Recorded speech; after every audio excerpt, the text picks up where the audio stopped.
राज्यपाल हरिभाऊ बागड़े जोधपुर दौरे पर हैं। जयनारायण व्यास विश्वविद्यालय और आयुर्वेद विश्वविद्यालय के कार्यक्रमों में शिरकत करने के साथ ही राज्यपाल बागड़े ने जिस इच्छा शक्ति और सक्रियता के साथ अलग अलग संगठनों के प्रतिनिधियों से मुलाकात की है, उनकी बात को सुना है, उससे समझा जा सकता है कि अपने जीवन के अनुभव के आधार पर संवैधानिक दायित्वों को निभाते हुए किस रूप में आने वालों को राहत दी जा सकती है। राज्यपाल हरिभाऊ बागड़े ने बचपन से लेकर अब तक के सफर पर रोशनी डाली। साथ ही विद्यार्थियों में अनुशासन, शिक्षकों में विद्यार्थियों के प्रति समर्पण और जीवन में कामयाबी के लिए सिद्धांत और अनुशासन का पालन करने का संदेश दिया। राज्यपाल ने संकेत दिए कि आने वाले समय में राजस्थान के सभी 52 विश्वविद्यालय की तस्वीर और तकदीर बदलेगी। जोधपुर दौरे पर राज्यपाल हरिभाऊ बागड़े से खास बातचीत की फॉल्स इंडिया न्यूज के रेजिडेंट एडिटर राजीव गौड़ ने। आमतौर पर हर कोई जब सोचता है वो यही सोचता है कि राज्यपाल एक स्टैंप होता है, लेकिन सबसे बड़ी बात है एक संवैधानिक पद होता है। राजस्थान की सरकार पर निगाहें रखने के साथ विश्वविद्यालयों का विकास, शिक्षा का विकास, जनता का भला, उन सब पर जिस तरह से मॉनिटरिंग करने का एक बड़ा दायित्व एक राज्यपाल के कंधों पर होता है। उसके जब परिणाम आते हैं वो इतने सार्थक होते हैं कि युवा पीढ़ी से लेकर तमाम जो वर्ग हैं उनको राहत महसूस होती है। राजस्थान के जो नए राज्यपाल हरिभाऊ बागड़े हैं वो जब से पद संभाले हैं लगातार कोशिश कर रहे हैं कि वो विश्वविद्यालयों के विकास पर ध्यान दें और सरकार इस तरह के कामकाज करे जिससे कि जो जनता है जो उम्मीद करती है उन पर खरा उतरा जा सके। इस वक्त राजस्थान के राज्यपाल हरिभाऊ बागड़े हमारे साथ हैं। जी, सबसे पहले फर्स्ट इंडिया न्यूज़ में आपका बहुत बहुत स्वागत है। आपने अपना जीवन जब शुरू किया था बहुत तकलीफें होती थी, स्कूल जाना, पढ़ना, अपने को काबिल बनाना। अब वो समय में और अभी के समय के अंदर देखें, अब सब कुछ प्लेट में तैयार है, लेकिन फिर भी एक मन में संतुष्टि नहीं होती है। तो बेसिकली जो आप यूनिवर्सिटीज में जाते हैं, यूथ को क्या संदेश आप देते हैं? ऐसा है कि जब मैं देहात में रहता हूँ, मेरा सब परिवार खेती करने वाला हूँ और हमारे गांव में तो चौथी के तक ही स्कूल था और मैं चौथी पाँचवीं के लिए हमारे यहाँ से 5 किलोमीटर पिंपरी नाम का गांव है तो वहाँ जाता था, पैदल जाता था और पैदल आता था। 5 किलोमीटर जाना, 5 किलोमीटर आना, ये करीब करीब 6 साल हमने किया है। हमारे साथ भी और हमारे गांव के कुछ हमारे साथीदार भी थे, लेकिन ऐसा है कि उस समय तो किसी के पास साइकिल, किसी के पास वहाँ की कोई सुविधा ऐसी नहीं थी। पैर से चलना यही सुविधा थी और हम करते थे। स्कूल में पढ़ते थे, स्कूल के बाद घर आने के बाद भी कोई खेती का कुछ काम ही करना पड़ता था। घर में हमारे यहाँ बैल होते हैं, गाय होती हैं, भैंस होते हैं, बकरी होती हैं, तो उसकी भी देखभाल कभी कभी करना पड़ती थी। ऐसे समय में हमारा शिक्षण पूरा हो गया और बाद में मैं चौथी में पढ़ता था जब भी मैं राष्ट्रीय स्वयंसेवक संघ से जुड़ा हुआ और तभी से आज तक मैं वो विचार का हैं और वो विचारधारा मैंने अभी भी हमारे पास रखी है। और 1967 से मैं जनसंघ का ही भी कुछ काम किया है, उसका ही फुल टाइम वर्कर रहा है और संघ का ही दायित्व मुझे था। लेकिन 2018 में भारतीय जनता पार्टी अलग हो गई और जब से मैं भारतीय जनता पार्टी में काम कर रहा हूँ और 85 से मुझे अचानक टिकट ही मिला और मैं चुन के भी आया, सलग 4 बार चुन के आया।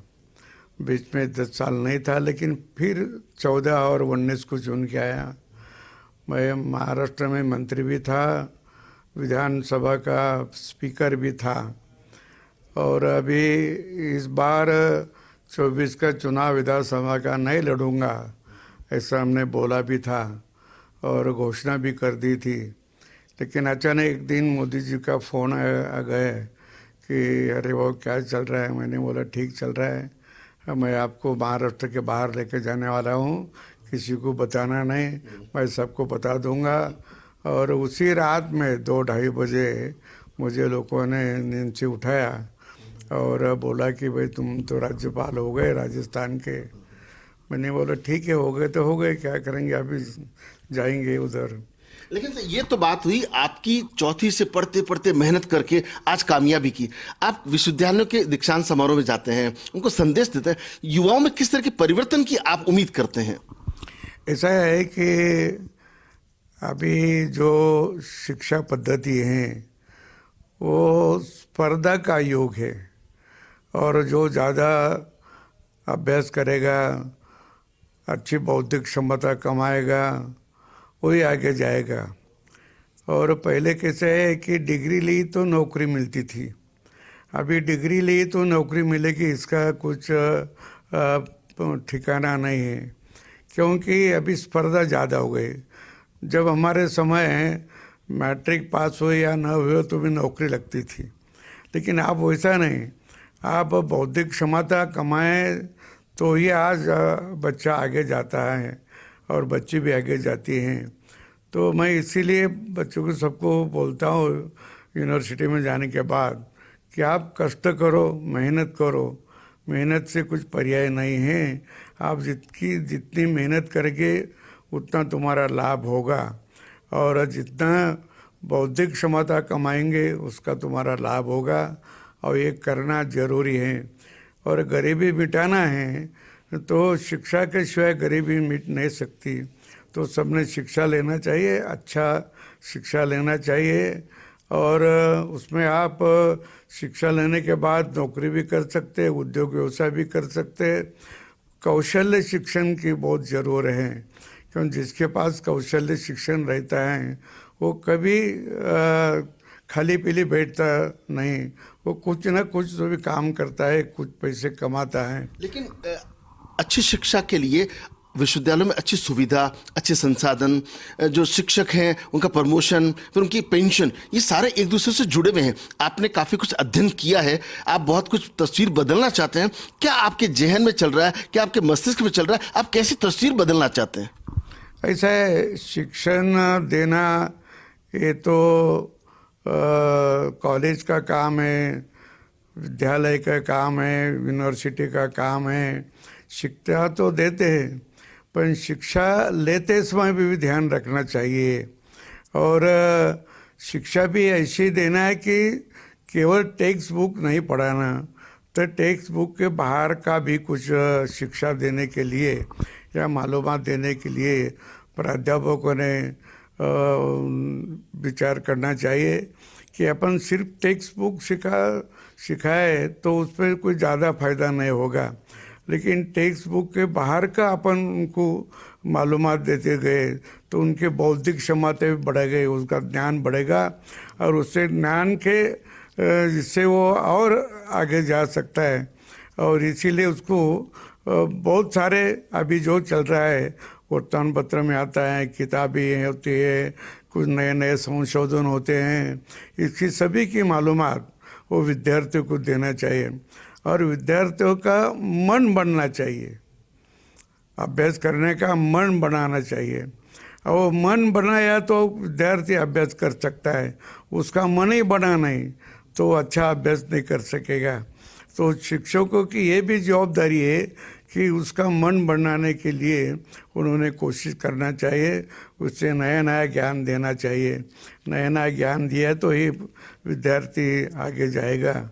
और वो मैं इसीलिए सभी बच्चों के तरफ जो भी कार्यक्रम को जाता है तो मैं यही बोलता है कि आप अच्छी पढ़ाई करो, अच्छा ज्ञान कमाओ, साइंटिस्ट बनो, और सरकार भी अपनी सभी सुविधाएं करती हैं, वो सुविधा का भी लाभ लो। लेकिन सर राज्यपाल के पास एक बड़ी जिम्मेदारी कुलाधिपति की होती है। जितने भी विश्वविद्यालय हैं आप उनके कुलाधिपति हैं, तो आपके भी मन में आता होगा जहाँ संसाधन नहीं है वहाँ संसाधन बढ़ाएं, जहाँ शिक्षक नहीं है शिक्षक बढ़ाएं, प्रमोशन करें, क्योंकि ये छोटी छोटी समस्याएं विकराल रूप धारण करती है तो अनावश्यक रूप से माहौल जो है वो ठीक नहीं हो पाता। ऐसा है कि राजस्थान में मेरे ख्याल से 52 विश्वविद्यालय हैं, उसमें से 32 विश्वविद्यालय राज्य सरकार वित्त पोषित हैं, और बाकी जो विश्वविद्यालय है वो प्राइवेट है, उन्हीं का वो सब व्यवस्था करते हैं।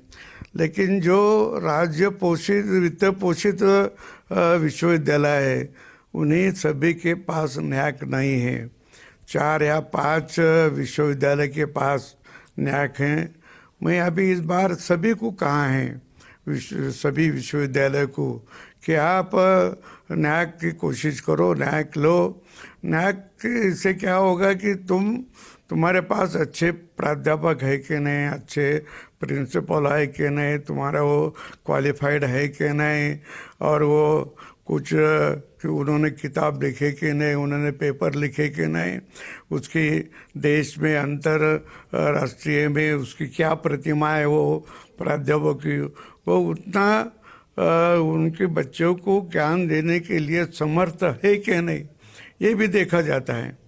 और जो व्यवस्था रहती है वहाँ, भौगोलिक व्यवस्था, बिल्डिंग है, फर्नीचर है, लैब है और कुछ वस्तुएं हैं, तो ये भी देखा जाता है। और जहाँ नहीं वहाँ उन बोल सकते हैं कि वो ये होना चाहिए, और इसमें से वो ग्रेड देते हैं, 1 ग्रेड देते, 2 देते, 3 देते, तो D तक देते हैं। तो ऐसे में अपने को समझ में आता है कि विश्वविद्यालय की क्या स्थिति है।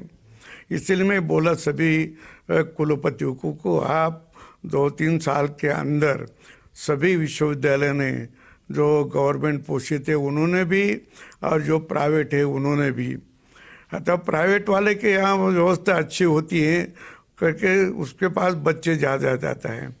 ऐसा है कि विद्यार्थी कहाँ जाएगा कि जिसको उसको लगता है कि यहाँ अच्छा ज्ञान मिलता है, यहाँ इसके बाद अच्छा प्राध्यापक है, अच्छी बिल्डिंग है, अच्छी लाइब्रेरी है, सब ऐसे में विद्यार्थी को भी मालूम होता है, वो वहाँ जाता है, पढ़ता है और डिग्री लेके बाहर जाता है।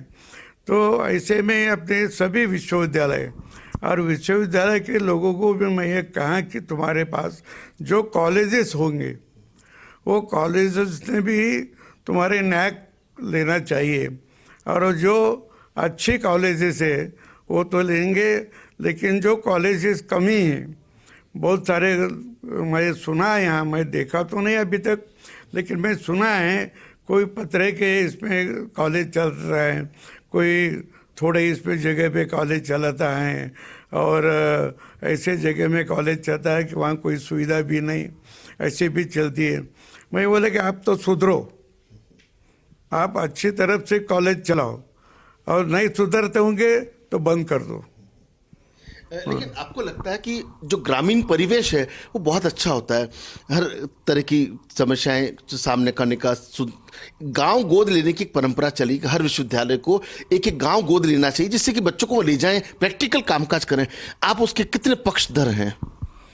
ऐसा है, वो बात तो अच्छी है, गांव गोद में लेना है, गांव का विकास करना है। अभी MP लोगों को भी बोला है, विधायक लोगों को भी बोला है, यूनिवर्सिटी के लोगों को भी बोला है कि आप गांव गोद में लिए तो वहाँ आपका जाना होगा और वहाँ के लोगों का आपका संवाद होगा। एक बार संवाद हो गया है तो सुसंवाद भी होता है, और सुसंवाद से अपनी अच्छी मैत्री भी होती है, और मैत्री होने के बाद वो अपना खुद का दुख भी बताता है, आपकी कठिनाई भी बताता है। गांव की परिस्थिति अपन वहाँ जाने के बाद अपन देखते हैं, गांव में पीने का पानी है, गांव में आरोग्य की व्यवस्था है, गांव में स्कूल की व्यवस्था है कि नहीं, स्कूल है तो बिल्डिंग है कि नहीं, बिल्डिंग है तो बच्चा है कि नहीं, बच्चे है तो उसको लैब है कि नहीं, ये भी आप देख सकते हैं। और जो जो आवश्यक है वो उसकी व्यवस्था करने के लिए सरकार से, या कई जो बाहर के भी लोग बहुत सारे ऐसे करते हैं, तुम्हारे इंडस्ट्रीज वाले, कुछ दाता वर्ग ये भी करता है कि ऐसे उसमें मदद करता है। तो किसी ने बोला, एखाद्या प्राध्यापकों ने, एखाद्या प्रिंसिपल ने बोला कि अमुक गांव में ये थोड़ा सा पैसा खर्च किया तो ये सुविधा हो सकती है। वो कॉलेज भी कर सकता है, विश्वविद्यालय भी कर सकता है, और उसके पास पैसा नहीं तो किसी दाता को बोल के भी कर सकता है। लेकिन आपके मन में ये होना चाहिए कि वो गांव सुधरे, वो गांव अच्छा बने, वो ग्राम की सभी व्यवस्था हो, ये उनके मन में है तो हो सकता है। गोद लेने से रिकॉर्ड पे होगा, लेकिन उसके मन से उन्होंने लेना चाहिए और उसका सुधार करना चाहिए। उनके मन में आए तो सब कर सकते हैं। चलते चलते ये जानना चाहते हैं कि हरिभाऊ बागड़े अपने अनुशासन से, अपने सिद्धांत से गांव से शहर, महानगर, आर्थिक मुंबई, जो आर्थिक राजधानी मुंबई से अब आप राजस्थान की सांस्कृतिक राजधानी जोधपुर में हैं, कैसे देखते हैं कि जीवन में अनुशासन कितना जरूरी है, सिद्धांत कितने जरूरी है? ऐसे अनुशासन दो प्रकार का होता है। एक स्वयं अनुशासन होता है और एक अनुशासन के दूसरों ने कहने के बाद अनुशासन होता है। जैसे कानून है, कोई व्यवस्था है और पुलिस ने बताना है, तो एक अनुशासन ऐसा भी होता है कि वो अपने मन में है। अपन रास्ते से जाते हैं तो अपने से किसी को तकलीफ नहीं होना, ये अपन सोचते हैं। आप गाड़ी चलाते हो, मोटरसाइकिल चलाते हो, और जो कुछ वहाँ सिग्नल होते हैं, ये होते हैं, वो भीड़ होती है। अपने इधर तो इतनी भीड़ रहती है और इतने हॉर्न बजाते हैं। मैं बहुत सारे देशों में देखा है कि वहाँ तो कोई हॉर्न भी बजाता नहीं, और किसी आदमी वो क्रॉस करता है तो गाड़ी रुकता है। हमारे यहाँ उसको टर्न लगा के गाड़ी आगे लेके जाते हैं और उससे से एक्सीडेंट बढ़ते हैं। अपने देश पे जितने अपघात हैं उतने दूसरे कई देशों में नहीं। इसका मतलब है कि अपन गाड़ी चलाते, सब चलाते, लेकिन उसके ऊपर ध्यान नहीं, अपना ध्यान नहीं कि अपने से किसी को तकलीफ नहीं होना, अपने से किसी को उसका जीवन खराब नहीं होना, ये अपने मन में रहा तो फिर अपन गाड़ी भी सावधानी से चलेंगे। आप रास्ते से चलते होंगे तो आप भी सावधानी से चलेंगे, और आप यही सोचते रहेंगे कि भाई देखो किसी का है, अपने को नहीं होना चाहिए। हाँ, अपना पास रखना, दूसरों का अपने पास नहीं रखना, ये एक जीवन की पद्धति होती है। ये भी एक अनुशासन होता है, और ऐसा अनुशासन समय पे जाना और समय का ठीक ध्यान रखना। हमारे पास घड़ी है पर घड़ी का कभी उपयोग होता है नहीं, ऐसे बहुत रहते हैं। लेकिन घड़ी इसीलिए कि तुमको समय पे जाने के लिए घड़ी है, शौक के लिए तो कोई घड़ी पहनता नहीं। और इसीलिए ये ध्यान रखना है कि अनुशासन, स्वयं का अनुशासन अपने बनाना चाहिए। कानून का तो अनुशासन होता ही, लेकिन अपन तो मानव हैं, सभी इससे मानव को ज़्यादा बुद्धि दी है भगवान ने, और भगवान ने ज़्यादा बुद्धि दी तो मानो सोचता ही क्यों नहीं है। सब आदमी ने तो सोचना चाहिए, मेरे से कोई जीवित जो है वो कोई इतना बुद्धिमान नहीं। हम ज़्यादा बुद्धिमान होके भी गलतियाँ बहुत करते हैं। तो आपने देखा, सबसे बड़ी बात जो बाहर निकल कर के आई, अनुशासन, स्व अनुशासन ज़्यादा जरूरी है। खुद पर नियंत्रण। हम अगर खुद पर नियंत्रण करते फिर किसी को कह भी सकते हैं, कोई कहे और वो अनुशासन हो। वो अनुशासन कैसा? खुद की ओर से जब अनुशासन करता है। और ये बात कही राजस्थान के राज्यपाल हरिभाऊ बागड़े ने, जिन्होंने अपना जीवन ग्रामीण परिवेश से शुरू किया। देखते ही देखते जिस तरीके से महाराष्ट्र में आपका मंत्री बनना, पूरा जीवन अनुशासन और सिद्धांतों को समर्पित कर देना, और उसके बाद जब राजस्थान की बागडोर आपकी जिम्मेदारी में है, विश्वविद्यालयों का विकास करना, शिक्षकों और शिक्षार्थियों को साफ तौर पर एक बात कहना कि आप खुद में सुधार कर लीजिए, विश्वविद्यालय भी सुधर जाएगा और विद्यार्थी भी। लेकिन सुधार की इनकी परिभाषा दूसरी है। आप पहल खुद से नहीं करेंगे तब तक सुधार बेईमानी है। और ऐसे में राजस्थान के राज्यपाल ने जिस तरीके से आने के बाद में अलग अलग विश्वविद्यालय में गए हैं, विश्वविद्यालयों की संख्या कितनी वो भी पता है, कौन विश्वविद्यालय बंद हो सकता है, किसको ठीक करना है, वो सब कुछ पता है। आने वाले समय में धीरे धीरे सुधार की तस्वीर जब सामने आएगी तब ये होमवर्क कितना अच्छा कर पाए हैं उसका भी खुलासा होगा। सोमन सिंह गहलोत के साथ Rajeev Gaur, First India news, Jodhpur.